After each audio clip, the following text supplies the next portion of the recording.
This is Edge of the Box, a podcast brought to you by WhoScored.com.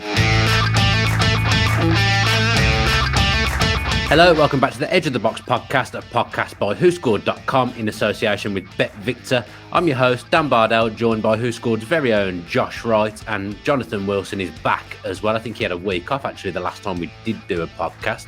Did you tune in and watch, Jonathan? Hang on, that makes it sound like I took a week off. I was rested. You were rested. I wasn't available at a time that fitted with Martin's lifestyle. Okay. I mean, it wasn't a good time to get rested because then we didn't do a podcast for 2 weeks. So that's three weeks off for you. Oh no, you don't seem bothered at all. It doesn't matter. I appear still to be here. So I appear to have survived it. Still number one choice, although I will say that Nubaid did very well, actually. He was very good the week that he came in. Josh, you okay? Yep, very good. Feels good to be back. Feels like a long break. Feels a bit weird doing this now, but good to be back. Yeah, we did just say it feels like a new season starting or something. It's been so long since we did one. But I'm sure we'll get back in that groove that everyone loves and admires so much. We're going to start with a little bit of England talk. Now, Who Scored have got their best rated 11 ahead of the 2022 World Cup draw later on today. Josh, do you just want to explain a little bit about how Who Scored have formulated this? As you said, like the World Cup draw is happening later today. We'll just put together our team and see how it's shaping up heading into the tournament. Obviously, a lot of things can change, but we've used ratings from England's competitive games from World Cup qualification and Euro 2020 to put together a team. And I think it's actually pretty spot on. I think it's also I'll run through the team in a second, but it's quite nice that Harry Kane is the top rated player, but Harry Maguire, who has obviously come under quite a lot of flack, quite unfair in an England shirt, but he's actually England's second top-rated player in that time. But so I'll run through it from the start. It's Jordan Pickford in goal, I think. Like Maguire, he now has, as far as Southgate's concerned, he has immense credit in the bank. I don't think anyone can really doubt Pickford's performances for England after what he did in the Euros. The back four is Kieran Trippier at right back. Even though obviously there's going to be calls for Reece James and Trent Alexander-Arnold, I think I wouldn't be surprised if Trippier starts again in Qatar. England have only got 2 more games until that tournament starts, and I don't think that's really enough time for there to be many changes. The centre-back pairing is Harry Maguire. As I said, he's the second top-rated player in this time. And the other one is maybe a bit of a surprise, but Tyrone Mings is there. To be fair to him, he hasn't done a lot wrong for it in an England shirt. Obviously, he scored in midweek, which doesn't count to this, but he hasn't done a lot wrong for England. And then the left-back is Luke Shaw, I guess. Ben Chilwell, if he can build his fitness and form again in time, will be a serious challenger to that. And then moving into midfield, so it's a 4-2-3-1, I should say. Moving into midfield, it's Calvin Phillips and Declan Rice. Again, obviously, there's going to be a lot of calls for Jude Bellingham to be that midfield starter, but Southgate's shown that he's incredibly loyal, and I would be a bit surprised if Phillips dropped out. He hasn't lost any form this season. He's just been injured. So I would expect to see Phillips and Rice in there. And then we've got Mason Mount ahead of them. And I guess there's no question now that Raheem Sterling is one of the first names on the team sheet for England. What he did at the Euros, and obviously he scored a couple of goals in midweek. He's on the right. And then the left is Phil Foden. I guess people will think it's between him and Jack Grealish for the moment. Rashford obviously is having his own problems. Sancho wasn't in the squad at the weekend in midweek. So it's Foden on the left, Sterling on the right, and then Harry Kane up front. Jonathan, if you were picking an England team for the opening game of the World Cup at the moment, would that be anywhere near what you'd pick? Obviously, Tyrone Mings would be the first name on the team sheet. It'd be pretty close, I think. I mean, the advantage thing they have at the minute is they've got so many options that they don't really have to think about this until October. That you pick who's, you can make assessments based on who's in form. I mean, I think the right back issue is complicated. I personally think I probably would pick Trippier. I mean, obviously he's injured at the minute, but assuming that he comes back from that with no problems, largely because I think defensively he's solid, good getting forward, and his dead ball delivery is so good he gives you that extra option. I'm not sure it's a clear cut between Calvin Phillips and Jordan Henderson, as you make that sound. I mean, Phillips got the nod in the Euros largely because Henderson had missed a lot of the season with injury. But again, it's a really nice issue to have. Bellingham, I mean, he's still only 18, but he clearly will be in the squad, and he's an option to come in. And if he starts next season brilliantly, well, maybe he does dislodge one of those two. Rice, I think, does look nailed on. I'm not convinced about Mount and Foden playing in the same team. That's the one query I'd have. Certainly, I think if you're playing a 3-5-2, you can't do that because you have to have two holders, a creator, and then Sterling alongside Kane. And I think he will play a back three against teams where dominating midfield is going to be harder. That was the policy at the Euros, that he played the back three against Germany and against Italy. And I think that was probably the right thing, and I think he will do that again. The great thing is there is a structure. England can play in a sort of 4-3-3/4-2-3-1 hybrid. They can play with a back three. They've got options within a framework people understand. And the fact Southgate's been there so long, it means that there is that slightly more club-based mentality where you know what the basic is, and then you can bring players in if they're playing well, and you can leave players out if they're not. So I think England go into this World Cup in as healthy a position as they've gone to any World Cup in my lifetime. Let's get into the Premier League action now. Then it's Manchester United v Leicester, and this is the Danny Drinkwater derby, the worst player, except for Jolyon Lescott, that I've ever seen play for Aston Villa Football Club. Josh, Manchester United fan. Since we last did a podcast, the managerial search seems to have been narrowed down slightly, and it seems like Ten Hag is the number one choice now. What do you make of that? I find it difficult. First of all, we put out a poll to our Twitter audience earlier in the week to gauge sort of who people would like to see as the next Manchester United manager, and it was an overwhelming in favour of Ten Hag. I think he took 45% of the votes, and then Pochettino took 27%, and there are some other candidates that have since been ruled out. But I don't know. I don't know if it's part of the reason why Manchester United fans want Ten Hag is because he carries a bit of mystique. It's sort of like when your club signs a player that you've heard a lot about, but you've not really seen much of, that you just get excited by. And obviously, there's no doubting that Ten Hag has had great success with Ajax. But I think everything that we're told is that he does that within a framework of a club where they've got a solid structure around him. And obviously, Manchester United are probably the worst club for that in the Premier League. They don't have any sort of real structure defined. Even with Rangnick, we were told that he would come in on this interim role and then have a consultancy role, but now we know that he doesn't actually know he still doesn't know what that entails after this season, and apparently it's going to be quite peripheral. So this has been a complete waste of time, pretty much, as far as he's concerned. But yeah, with Ten Hag, I think it does seem that he has emerged as the first choice, but I would still just be worried about the fact that we don't have a structure around him for him just to get on with his job. I feel like that would be a concern. Also, massive concerns about the dressing room, the mentality of the squad. But yeah, I'm not convinced whoever comes in, if it's Pochettino or Ten Hag. To be honest, I just think there's wider problems at the club. But it's certainly going to be interesting to see who does emerge as the next manager. Pochettino feels like a little bit less of a risk, Jonathan, obviously, because he's got that Premier League experience. But Josh is right, isn't he? Unless they get the structure right around them, they've had so many managers come in with high reputations since Alex Ferguson anyway. Unless they get the behind the scenes right, it probably doesn't matter who they hire. Yeah, I mean, there just seems to be a total lack of football knowledge of the upper levels of a club. The Rangnick appointment, you sort of now think, what were the conversations they had before that? What did they think was going to happen? Because Rangnick made sense to me. I mean, we've said this a million times, but it made sense to me if he was then going to step into the background and you'd have had first-hand experience, you would know the squad, and this was almost be sort of a fact-finding period. But it now seems that they want him to work a miracle in these last 6 months. Well, he hasn't done that. He hasn't looked like doing that, and so they're like, okay, we're going to bin him off, and we're going to abandon that plan as well. Ten Hag's football is very different to the way Manchester United have to what this squad would play. I'm not really sure what sort of football does suit the squad because it's just sort of mix and match shambles. But for Ten Hag to come in and work, he'd need a structure around him. He's primarily a coach.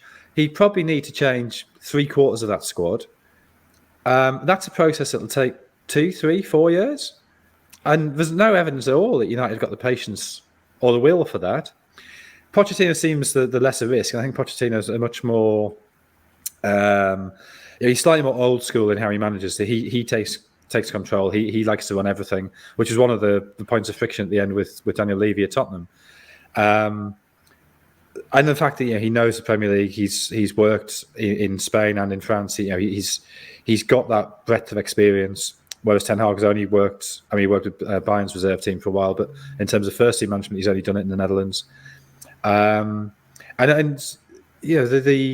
you see when players come from the Eredivisie, it's a different league with different challenges. It's not saying he couldn't adapt, but it is a risk. Whereas we know Pochettino knows what the Premier League is and how it works. And I think the other thing where United traditionally have always been very good is promoting youth. Well, we know Pochettino is good at that. I'm not saying Ten Hag isn't, because again, that's very much an Ajax thing, developing from our academy. But I think the process of adaptation at Ajax is much easier, partly because the level is much lower as they come through, and partly because the structure is so much more streamlined and so much more holistic. Whereas Pochettino, I think, maybe could cover over the rough edges a bit more easily. But whoever it is, it's a nightmarish job because the structure is so disastrous and because the squad's such a mess. I think with Pochettino as well, I don't know whether basically it feels like his stint at PSG has gone against him more than it should have done. Obviously, I think there's no doubting that it's been a massive disappointment. He didn't win the title in his first season. He's going to win the title this season most likely, but every time I've seen PSG, it just looks like he's checked out a long time ago. It doesn't. I guess the squad is just completely unmanageable. There's no way you can get a Pochettino style of football with Neymar, Mbappe, and Messi up front.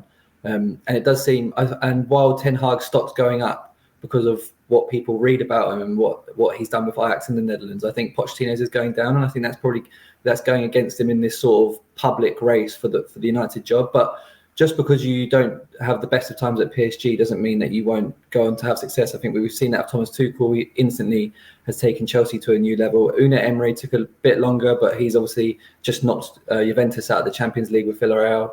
So I hope this isn't that this period isn't damaging for his long-term aspirations, but I do think he's been a bit unlucky in terms of the Manchester United, a section of Manchester United fans not really wanting him, sort of thing.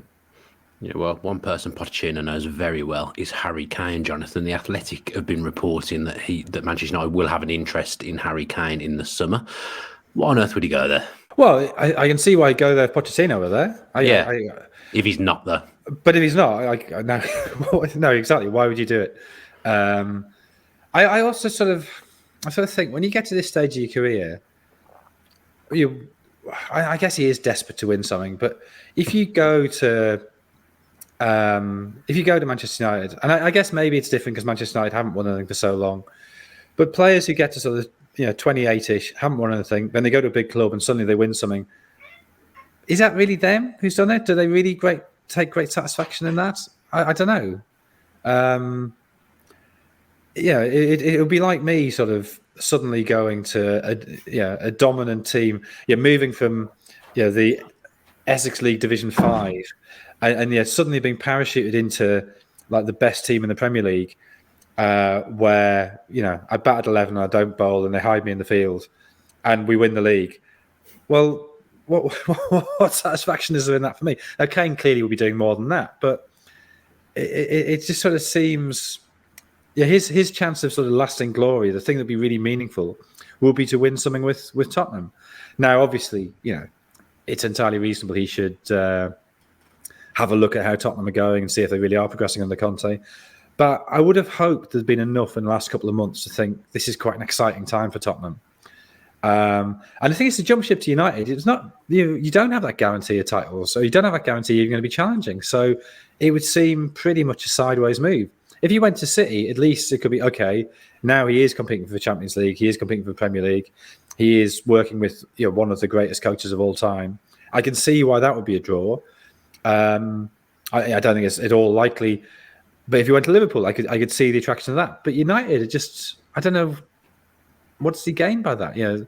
His lifelong dream of playing alongside, I don't know, Jadon Sancho or something. Doesn't really make much sense. If he's thinking about perhaps Alan Shearer's goal scoring record, I don't think moving to United accelerates that at all. He scored 20. He scored 20 league goals in 5 of the last 7 seasons for Tottenham.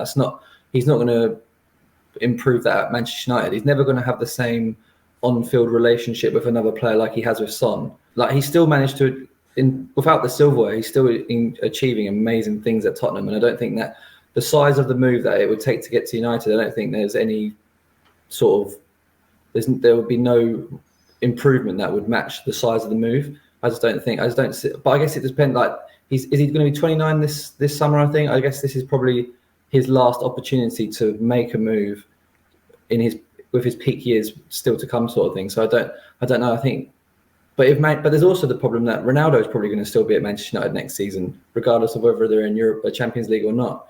And there's no way you can have Ronaldo and Kane in the same squad. And if you do sign Kane, that's going to be a 100 million plus move. Does that mean you can't sign the midfielder that they need? Like, I don't know. I just think it's. And also, man, you still don't even have a manager for next season. So what happens if that's not really who they want? Yeah, and these deals, the wheels come in motion now for those kind of big deals you've seen with previous big transfers. The wheels start turning with those moves now. And if he's worried about trophies, he's going to win the World Cup at Christmas. So he's going to become immortal. So he doesn't need to worry about club football. He's going to win the World Cup and become immortal. Form rankings. Where's Harry Kane in the form rankings nowadays, Josh? He's actually top. It's a big rise. He was probably about 350th at the start of the season. Yeah. Well, he's been a top 10 WhoScored rated player for the last 7 seasons in a row. So at the end of the season, he's finished in the top 10, and he's currently into the top 10 now thanks to his form.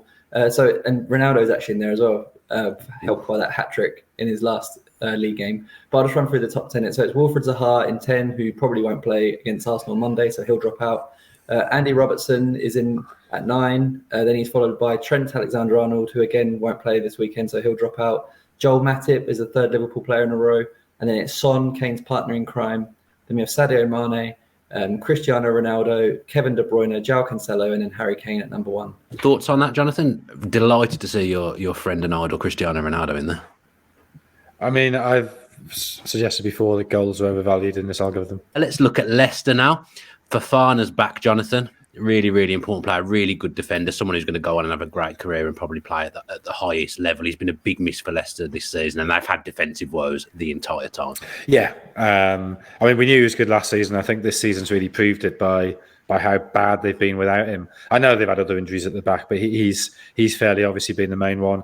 And it'd be interesting to see what difference he makes to Leicester's inability to defend corners, whether just having a sort of solid, aggressive player there who wins balls in the air, whether that does make an immediate difference. He's just so good on the cover for Fofana because he's got that athleticism and pace, reads the game so well for someone so young. Do you think they'd be higher up in the league if he'd been fit all season, Josh?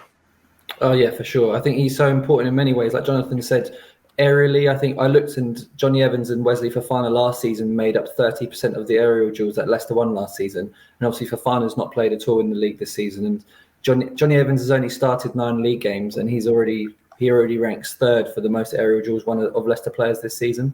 So they've missed that from set pieces. Obviously, they've conceded the most in the league. I think it's 20 goals now that they've conceded from set pieces.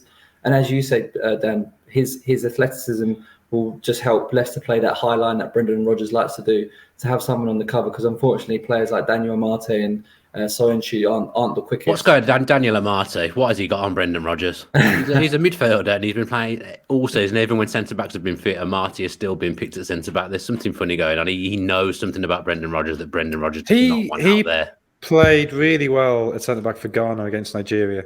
Okay, in two playoff games.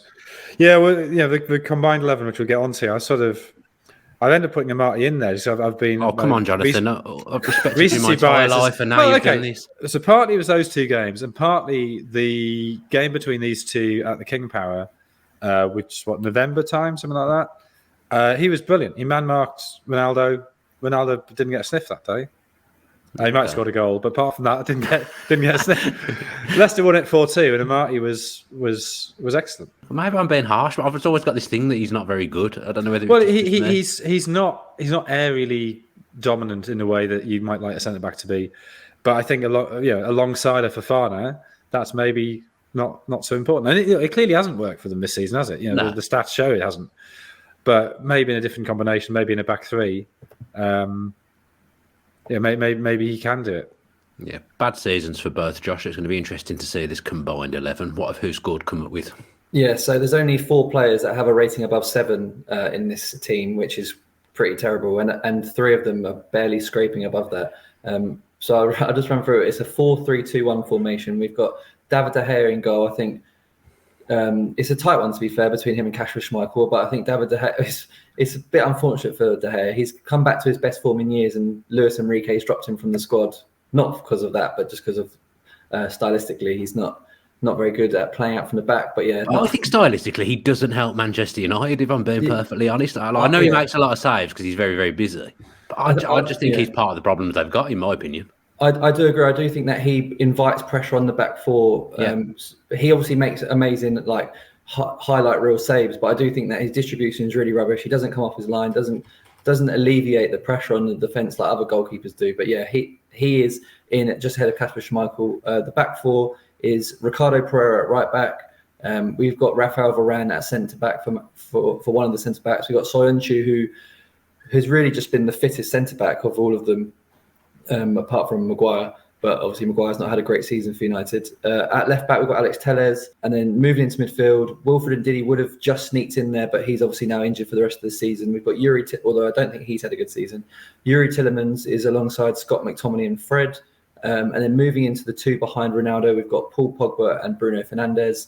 And then up front, everyone's favourite striker, Cristiano Ronaldo. Jamie Vardy obviously is injured this weekend, so he wasn't considered. Well, it's the classic problem of, are you picking players for this weekend, or are you picking more generally, picking on form? So I've got De Gea, Pereira, Amati, Fofana obviously doesn't have a rating because he hasn't played, Castagna, Fred, Tielemans, Bruno Fernandes as a midfield three, and then Sancho, Cristiano Ronaldo, just because Vardy's not fit. And I couldn't pick Patson Daka ahead of Cristiano Ronaldo yet. Although I think Daka's got a lot of promise. And then Iheanacho, although he's been poor this season as well when he's played. Nah, he's out. And then Harvey Barnes on the left. Fair team. I like it. But yeah, just both very underwhelming this season. Both had really disappointing seasons. I think both sets of fans will be happy to see the back of the 21-22 season.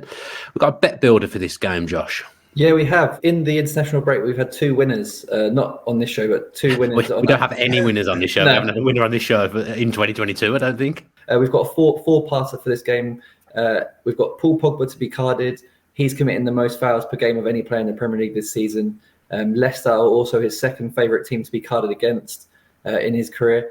Then we've got Scott McTominay as well to be carded. He got away with an awful lot of fouls last season, but I think the referees have sort of cottoned onto that this season. He was booked 3 times over the course of last term, and he's already been booked 8 times this season. He also ranks really high for fouls when attempting to tackle. And he does love to get stuck in. So we've gone for Pogba and Scott McTominay to be carded. We've got Cristiano Ronaldo as an anytime scorer. He scored 7 goals in his last 9 home league matches. And then to round it off, we've got both teams to score, which has played out in each of the last 4 meetings between the two teams. So that's Pogba to be carded, McTominay to be carded, both teams to score, and Cristiano Ronaldo to be one of those goal scorers. And that's been boosted from 41-1 to 50-1, which is an industry best price. Very kind of you, Bet Victor. And what have we got predictions-wise from Who Scored, Josh? Well, we've actually gone for 2-1 to Leicester, which hinges on whether Fofana and Johnny Evans play. I think that should see an immediate sort of improvement at the back for Leicester. And also Leicester have won their last 3 against United. So, yeah, 2-1 to Leicester, but it hinges on how the defence looks. Jonathan? 2-1 to United. 2-1 to United. And I've gone for Manchester United 3, Leicester 2. Although I think Man U won their last game 3-2, so that feels unlikely that it's going to happen again. But when you're top, you can do what you like. Yeah. Let's move on now to the Just a Minute section. And the first one we've got is Liverpool v Watford for Jonathan, the David James derby. Are you ready, Jonathan? Jerome Sinclair? Yeah, just getting me stopwatch. John Barnes. John Barnes, yeah, plenty. Hopefully you two will be helping with the ones coming up, because I don't think I've got very much going on in my head for them. When you're ready, Jonathan. Well, Liverpool's form is obviously excellent this year. They only lost 1 in 19 games since the turn of the year. And that was against Inter when they'd already won the first leg 2-0. The only other 2 non-wins in that was 2 games against Chelsea, so one in the League Cup final, which they subsequently won on penalties, and the other one against Arsenal in the first leg of EFL semi-final, which they won the second leg. So the form is pretty much impeccable. Watford's form couldn't be more different, but they have taken 7 points from the last 6 games, and crucially, all of those are coming away games. So their form does appear to be better away from home. They did win at Southampton last time, and there was a 0-0 draw against Manchester United, and that, so they can hold off superior opponents. Like Liverpool are obviously a lot more superior. Alexander-Arnold's probably out for this game. Milner and Keita are doubts for Liverpool, and Cooley's out for Watford. Liverpool won this 5-0 at Vicarage Road, and I think they'll win this comfortably again, but I can't see what score I've written for it, so let me just check. 3-0 to Liverpool. We've gone for 4-0 to Liverpool. I've gone for 4-0 to Liverpool as well. Thank you very much. Josh, your first one to look through is Leeds v Southampton, which, thanks to Jonathan before we came on air, is the Rod Wallace derby. On one hand, I guess the international break came at the wrong time for Leeds because they just won back-to-back games. But on the other hand, it's allowed them to get Calvin Phillips and Liam Cooper back up to speed. Jesse Marshall said that probably only one of those is likely to start this weekend just because neither have played since December. There was more bad news though. Patrick Bamford looks like he probably won't play again this season. He's out for another 6 weeks with a foot injury. Rafinha's back from COVID, which is good. Matthias Klich has been cleared of concussion, so he's an option. And Melier should also be fine after he came off on the wrong side of a collision with Raul Jimenez before the break. Southampton didn't really have any injuries heading into the break, but they just needed that break after they just been in an awful run of form. After only losing 1 of 13 from December to the start of March, they've now lost 4 in a row and have conceded 10 goals in that time. So based on form, it's hard to look beyond Leeds, but I would be wary of Southampton who have managed to recharge the batteries. But still, we're going for a 2-1 Leeds win. Bloody hell, I've gone for 2-1 Leeds as well. Jonathan? 1-1. 1-1. Just quickly before we do your next game, Jonathan, what have you made of Jesse Marsh's start? Pretty encouraging, I think, if you're a Leeds fan. They were lucky to lose to Leicester, and then they've had the 2 sort of dramatic late wins, which in one way they're unconvincing because they are nicked so late, but it suggests sort of a spirit there, and I think that kind of win can give you momentum. They certainly deserve to beat Norwich, who may be a bit lucky against Wolves with the Jimenez red card, but they probably only need how many points are they on? Probably only need 2 wins and 2 draws, maybe. So what are they on? They're on 29 points. 29 points. So 2 wins and 1 draw. I think 36 points would be enough. So surely they'll get 2 wins and a draw from the last 8 games of the season. Yeah, and the only game you didn't talk about there was Leeds 0 Villa 3, Jonathan. I felt like that was a little bit personal, but that's not worrying. Well, they got battered in that game, didn't they? Yeah, of course. Obviously. I mean, you're not going to beat the best teams in the world. Exactly. I know. That's how it is. Let's look at Chelsea Brentford now, Jonathan. The Josh McEachran, I can't even say it, the Josh McEachran derby. So Brentford are 8 points clear of Watford. They have played 1 game more, but probably, if we sort of say 36 points as a benchmark, they probably need 2 more wins. So you'd think they'd have enough to do that. They did have that run of 1 draw and 8 defeats in 9 games, but wins over Norwich and Burnley since then. They did lose at Leicester, which may be slightly worrying. I think the big concern is they've only scored 10 goals in the last 11 games, and 8 of those have been scored by Ivan Toney, but he is at least back now. Plus, they have Eriksen providing dead ball delivery and creativity. Chelsea's form, it just feels like they haven't been playing that well, but they've won 12 of the last 13. Yeah, I saw that the other day. Very easy winners at Middlesbrough in the Cup in the last game. I think they're probably in that phase of crisis where everybody's sort of pulling together still, and the full financial impact hasn't been felt yet. They've largely succeeded by leaving Lukaku out. He may come in with the Champions League coming up. Chelsea won at 2-0 at Brentford, and I've done the same thing again. I haven't written down what I'm predicting for this, but I think it was also 2-0. 2-0 to Chelsea, I presume. To Chelsea, yeah. Yeah. Josh, who scored? We've gone for 3-1 to Chelsea.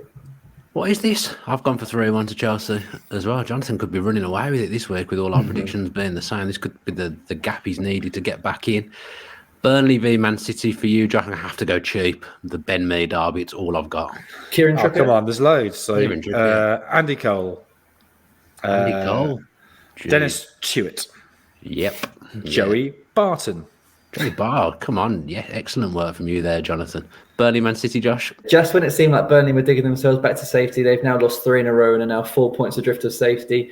Sean Dyche will desperately hope to have, as you said, Ben Mee back this weekend as Nathan Collins is suspended. Not that I imagine Ben Mee's return will make much difference against Man City. But yeah, they would be much better for him there. John Stones was eventually pulled out of the England squad, so he may not be available this weekend, which leaves Pep Guardiola with a bit of a problem at centre-back because Ruben Diaz is already out. So it could be that he has 2 left-sided centre-backs in Laporte and Nathan Ake to pick from, which I guess he wouldn't preferably want that. But yeah, Kevin De Bruyne was given the international break off by Belgium, so he's going to be fresh for the business stage of the season. Ederson should be fine after skipping Brazil duty through illness. Burnley actually haven't scored a goal against Man City in their last 5 meetings, and I imagine it would be a surprise if they did that again here. City have been top of the Premier League since the start of December, but that could change by the time they play Burnley. So they definitely need a response. So we're going for a 2-0 Man City win. This is an absolute joke. I've gone for 2-0 to Manchester City as well. Jonathan? Yeah, 2-0. 2-0 to City. A little shout for you here. I reckon Fernandinho might play centre-back. If he does want the balance, you could see Fernandinho come in against Burnley and play centre-back. The most boring game of the weekend for you, Jonathan. This game could be absolutely horrific. It's Brighton and Hove Albion against Norwich, and I have absolutely nothing for this. Chris Hughton. Chris Hughton, yeah. I think we did him last time, didn't we? Yeah. Ghana's very successful director of football. Yeah. Is he technical director of football? Whatever it is, yeah. One of those, yeah. Go on then, Jonathan. I mean, 10 seconds on this. Brighton, Hove Albion against Norwich. No, I'll speak slowly and try and stretch it to a minute. So Norwich are 8 points adrift. They played 2 games more, so they're essentially doomed. They probably need 2 points a game from now to the end of the season to have a chance of staying up, and been absolutely nothing to suggest that they can do that. They've lost 7 games in a row. They're getting relegated. Brighton's form is also dreadful. 6 defeats in a row. They've only scored 1 goal in that time, so that's that familiar problem of them not being able to take chances. I don't really think they've been creating many chances that last 6 games. It's almost like they've got to a point at which they look safe and. It was also apparently they weren't going to qualify for Europe, and everything sort of slowed down and switched off. Webster, Lallana, Lamptey are all doubts. Ida and Dele are out for Norwich. Zimmerman's a doubt. It was 0-0 at Carrow Road. I think it'll be equally tight this time, but I'm going to say 1-1. I've gone for 1-1 as well. I'm yet to have a prediction that hasn't been matched by someone. Josh? I feel a bit silly saying this now. Brighton 2, Norwich 0. That's a bit. Brighton can't score 2 goals in a game. It's a bit too exciting, that isn't it? 2-0. Yeah, for this game. Yeah, that's not happening at all. Josh, your last one to go through in the Just a Minute section is Wolves v Aston Villa, which is the Tony Daly derby. My friend, everybody's friend, the nicest man in football. Did Joleon Lescott play for Wolves? Yeah, but we don't talk. He barely played for Villa. Let's be honest about it. Andy Gray. Andy Gray as well. There's a Steve Froggatt. There's a few knocking around Villa Wolves, I'm pretty sure. Did Robbie Keane? Yeah, Robbie Keane ended up with a brief. Robbie Keane played 6 games on loan for Villa under Alex McLeish and probably could have won Player of the Year. He was definitely in contention. He would have been in the top 3. Wolves will be without Raul Jimenez this weekend after his 2nd red card of the season before the break. Ruben Neves is also out. He actually may have played his final game for Wolves because it looks like he'll miss the rest of the season. Pedro Neto and Nelson Semedo are probably both out. Willy Bolly, who I completely forgot played for Wolves, has now started back-to-back games for them. So that's something to watch out for. Trincao, who hadn't scored or assisted all season for Wolves, came off the bench against Leeds last weekend and did both. So he should be rewarded with a start here. As far as Aston Villa, there's not really much to report. Lucas Digne was returned from injury for France, so he'll probably slot back in at left back. Callum Chambers wasn't risked against Arsenal last time out, but he probably won't get his place back, which might be a bit harsh on him because he's turned into Lionel Messi recently. Leon Bailey hasn't really had a look in at Villa of late, and he might not even make the squad this weekend because obviously he played and scored late for Jamaica late in the week. So it's really between Danny Ings and Buendia who's going to take that last forward position. Neither are really in great side. Neither are in great form heading into this one. Wolves have just lost 4 of their last 6. Villa have lost back-to-back matches. I guess what does bode well for Villa is that the home side between these two hasn't won the last 4. So we're going to go for 2-1 to Villa, the away side. Jonathan, what's your prediction for this one? 1-1. 1-1. Thank you very much. Last one for you then, Jonathan. Tottenham v Newcastle, which is the Les Ferdinand or Rule Fox derby. Chris Waddle, Paul Gascoigne. Well, there's loads, isn't there? Yeah. Musa Sissoko? Sissoko. Spurs finally have won 2 in a row to end that ridiculous sequence of win-loss. Only 2 of the last 8 games have been at home, and they have won both of those. But the home game before that was when they lost to Wolves and were absolutely pathetic. So I'm not sure how big an advantage home advantage is. Newcastle have lost their last 2, both 1-0 away at Chelsea, which is forgivable, and away at Everton, which is rather less forgivable. But they've taken 19 points from 7 games before that, which have pretty much made them safe. You'd think they probably only need 5 points in the remaining quarter of the season, which surely they'll get. Tottenham are 3 points off fourth. They've played a game more, but they're still very much in the hunt for Champions League football. Newcastle got a load of players out, as ever. Wilson, Hayden and Trippier definitely out. Shah, Shelby, Fernandez and Dubravka are all doubts. Sessegnon's out. Skip and Davis doubts for Tottenham. Tottenham won 3-2 at St James's, but I think this will be tighter, 1-1. 1-1 for me as well to finish the Just a Minute section, in the fact that everyone has predicted exactly the same score as me at some point. Josh, who scored? We've gone for 2-1 to Tottenham. 2-1 to Tottenham. We've got Saturday 3 p.m. treble as well. Josh, do you want to talk us through that? Yep, so I'll start that off. We've got Jonathan went for Man City to win 2-0 against Burnley. As I said in my section, that's played out in the last 5 meetings between the two teams. I think seems pretty much a given that that's going to happen again. Dan, you've gone for over 3.5 goals in Brentford v Chelsea. Feels quite big, that does, but Chelsea did go to Burnley and smash 4 in, so that was I think behind that one. Brentford have got one of the worst defensive records away from home this season as well. I think only 3 teams have conceded more. And we've gone for under 2.5 goals in the most boring game of the weekend between Brighton and Norwich. Both teams have lost each of their last 6, and under 2.5 is played out in each of the last 4 meetings between the two teams. And Bet Victor have kindly boosted that from 9-1 to 12-1 to this weekend. And you can find that in the description of this YouTube video. That's going to be one that comes back on me, I fear. I feel like you two have gone very, very safe there. Brentford don't score goals, so you look at Chelsea win at 4-0, so... Havertz is in good form. Mount's in decent form. I just felt like they might smash a few in Chelsea. Yeah. I've took the riskiest move there, so that's probably going to cost us. Time now for West Ham v Everton. Oh my God! Come on, Jonathan. Tony Cottee, Don Hutchison. Well done. That'll do us very nicely.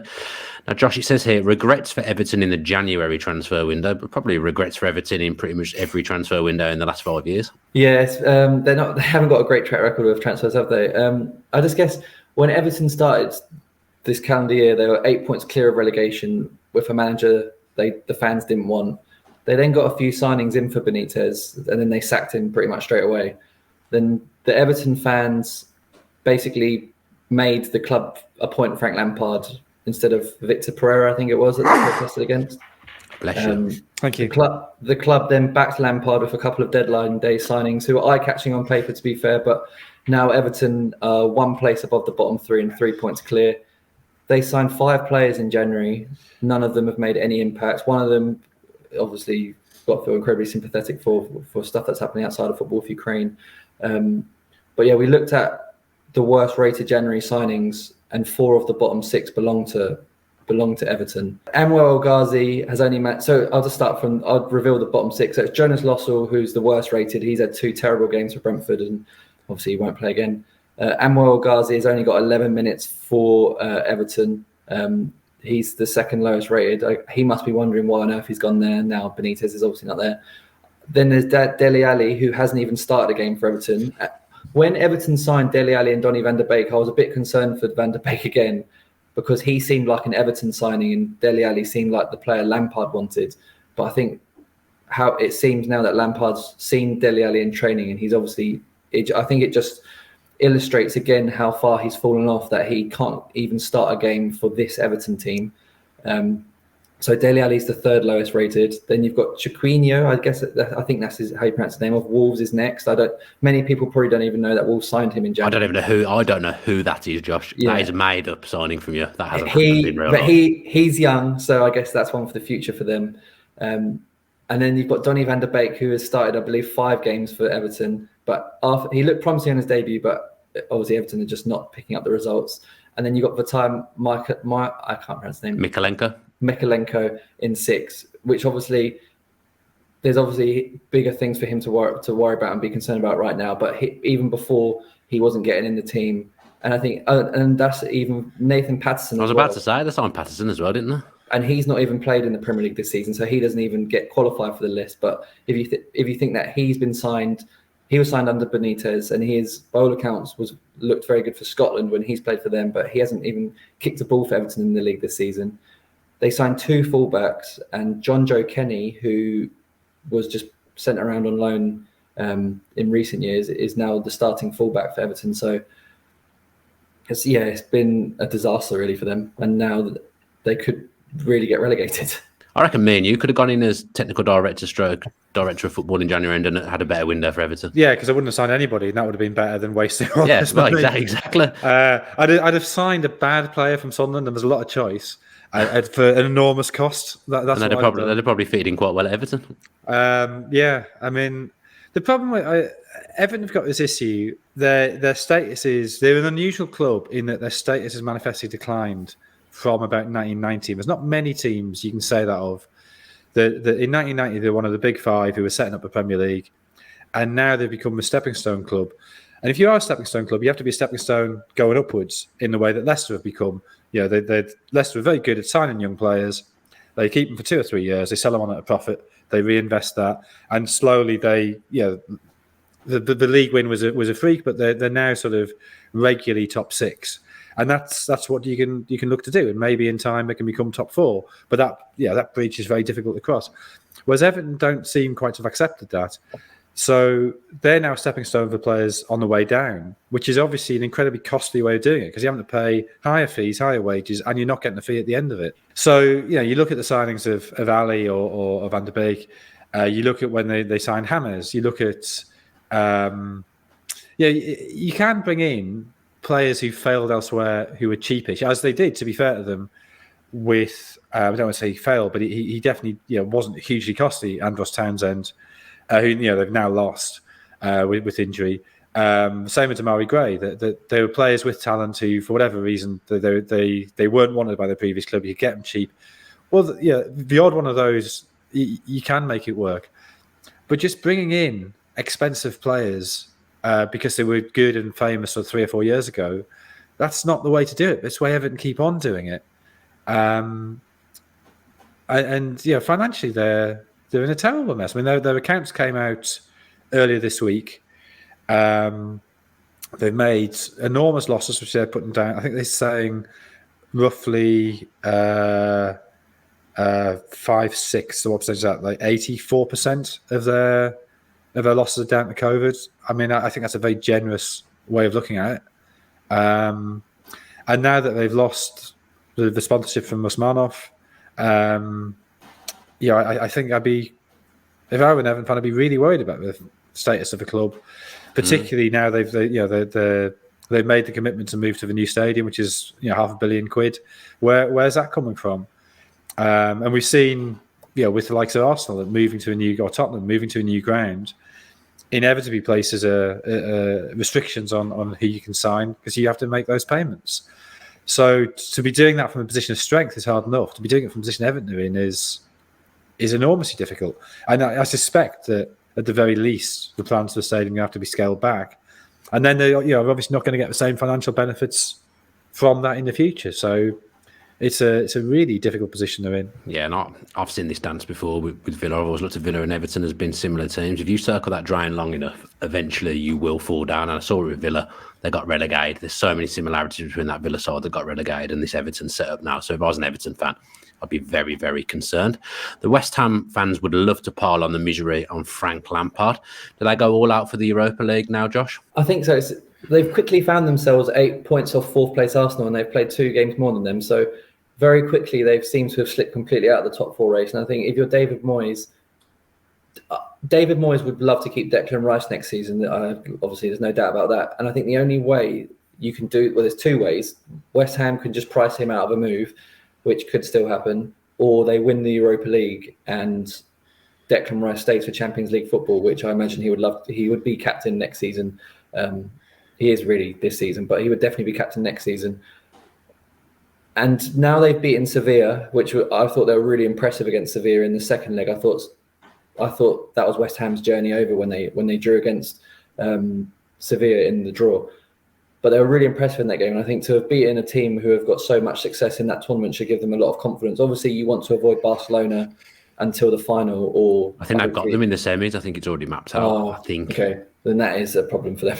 But yeah, I think they don't have the squad depth to try and maintain some sort of push in the Premier League and also go full strength in the Europa League. And I think at this point, it would be a shame for them to tail off in the league. But if that comes at a really good run in the Europa League, then I think that's a choice that David Moyes, privately at least, will probably consider.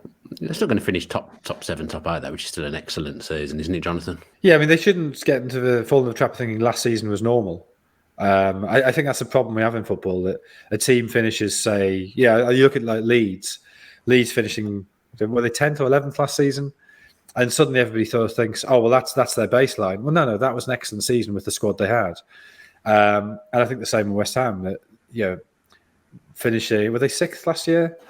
6th or 7th. That's the very, very sort of ceiling of what they can achieve with this squad. Certainly if I were a West Ham fan, I'd be sort of, well, let's not write off the league, but let's make the Europa League the priority, because that's the fun thing. That's the thing where they could create memories that would last for, half a century. That if they were to get to the final in Seville, and if they were to win, even just to be playing Barcelona when you're West Ham, even if this is a sort of slightly diminished Barcelona, that's an incredible thing that people will always remember. The same as Portsmouth fans will always remember playing AC Milan. Winning a game away at Wolves, or beating Burnley or whatever. People aren't going to remember that in 5 years or 10 years.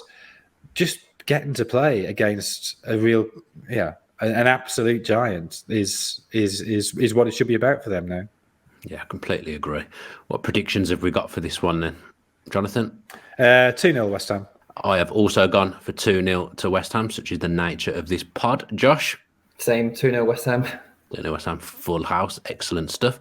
Let's catch up now with Sam Boswell from BetVictor and look a little bit more at the relegation picture. Sam, welcome to the show. Let's get straight into it and talk about the relegation market. How are you seeing things at BetVictor? Yeah, great to be back on, Dan. Obviously refreshed and recharged after the international break, and some of these teams are certainly going to need a bit of a change of fortune, aren't they? Norwich City 1 to 100 on, so we can discount them. Watford 1 to 6, Burnley 1 to 2, Everton 5 to 2, Leeds 100 to 30. Obviously, new manager working wonders there. Brentford 8 to 1, and Newcastle United, who, funny enough, since the injection of cash in January, are now 33 to 1 to be relegated, having been a significantly shorter price at periods of the season. Bottom 3 finish, always an interesting market. Does look like it's going to come down to the trio of Burnley, Everton and Leeds. I don't think Brentford are as safe as their odds would indicate, but I must say it's all about momentum, isn't it, for a dreadful catchphrasey word that people throw around. And I just worry that Everton aren't going to get that momentum. I watched the full 90 against Palace before the international break in the FA Cup, and God, they had parts of the game where they played well, but then as soon as that goal went in, it just doesn't look like they're a team that have any kind of resilience to things going wrong. I would personally be a backer at 5 to 2 of Everton to get the drop. Yeah, and their away form's absolutely abhorrent as well. And obviously they're away this weekend, so they could see themselves plunged further into trouble if the teams below them do manage to pick up some points this weekend. Although, but only playing Man City tells me that probably isn't going to happen. Any other markets we should be keeping our eye on going into the weekend, Sam? I'll just touch on a couple. Obviously, we've got that West Ham Everton game televised. Everton big price at 15 to 4, 13 to 5 the draw, 8 to 11 the Hammers to continue their good season and get another win. We've boosted all sorts on the site, so you'll be able to check all those out. And of course, we've got the World Cup draw. Depending on when you're watching this, it's either happened or happening or going to happen. We'll have loads of specials on the site for that after 6 o'clock. Do check them all out. Hope everyone has a wonderful weekend. Premier League's back. Can't wait to get stuck in. And as ever, we'd encourage you all to gamble responsibly. Let's look now at Arsenal against Crystal Palace, which is the Monday night football. These two teams seem to be Marouane Chamakh. Shamak, lovely. But don't these two teams always, you would feel like they're always on Monday Night Football at the moment? And they obviously can't be because they're playing each other this Monday, but it feels like they're always Monday Night Football when it's on. Ian Wright, that's a good one as well. Didn't care about my Monday Night Football chat. I thought it was good. Yeah. Good no, bands. they do all seem to be on a Monday. It's true. Thank you. That's good. Yeah. That's good. Now, Thomas Partey has made the team of the month, Josh. He was very good against Villa last time out. Obviously, I was at that game. I was very impressed with him and very impressed with Arsenal in general, even though they only had to play in second gear. He's in the team of the month. Who else is in there? Yeah, he's made some big improvements. I think after his first season, I think he obviously struggled with injuries. And I think there was that game was against Tottenham where he sort of just walked off the pitch as Harry Kane slammed one into the back of the net, and people were wondering who this guy was. But yeah, he's in the team. I'll just run through the team of the month. So I said it was tight in the combined 11 with Leicester and Manchester United, but it's Kasper Schmeichel who's actually in the team of the month, not De Gea. And then the back four is Trent Alexander-Arnold, Trevor Chalobah, with Kagler, Soyuncu and Andy Robertson completing that. And then the midfield three is Ruben Neves, Thomas Partey, Rodrigo Bentancur. Philip Coutinho is in front of them. And then the top two is Kane and Tony. So it's a 4-3-1-2 formation. Heady Dow is a Leicester defender in the team of the month. That can't have happened at any point this season. I wouldn't have thought. So well done to him. It says here, why Palace were the real winners of the international break? I'm going to need someone to tell me why they were the winners of the international break. They qualified for the World Cup. Did you not see? I must have completely missed that. They beat Guam and the Solomon Islands in successive games.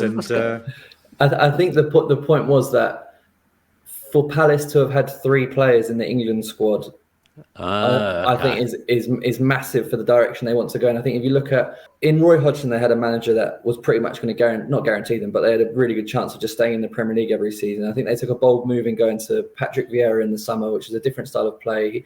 There was good things said about. It was also Vieira. about 10th choice. Yeah, that's true. There was good things said about Vieira. There was bad things said about him. What eventually happened at Nice. But if you look at what they've done, and it's weird actually, because I looked at how many points Palace had at this stage last season, and they actually had more than what they do this season. But I think if you look at the underlying data, I think that you can see that there have been improvements made by Palace. I think if you look at expected goals conceded, it's only Man City, Liverpool, and Chelsea who should have conceded fewer goals than Palace, which is really impressive. When you think of all the when you think of Palace, you think of all the attacking players they have.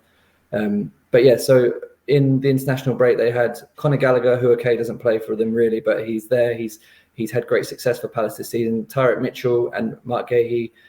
And if Palace can show that there's a pathway from them to the England national team or other national teams, because obviously Marco Olise was called up to the French under-21s as well, then I think that's a real step forward for them and who they can sort of attract. And I think with the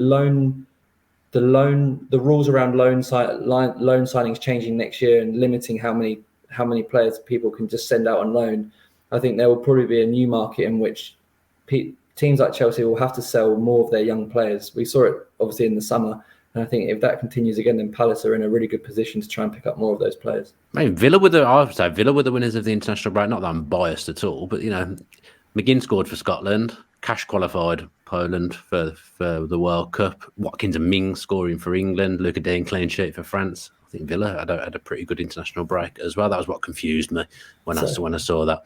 Jonathan, it's up to you to decide then. Who were the winners of the international break? Aston Villa or Crystal Palace?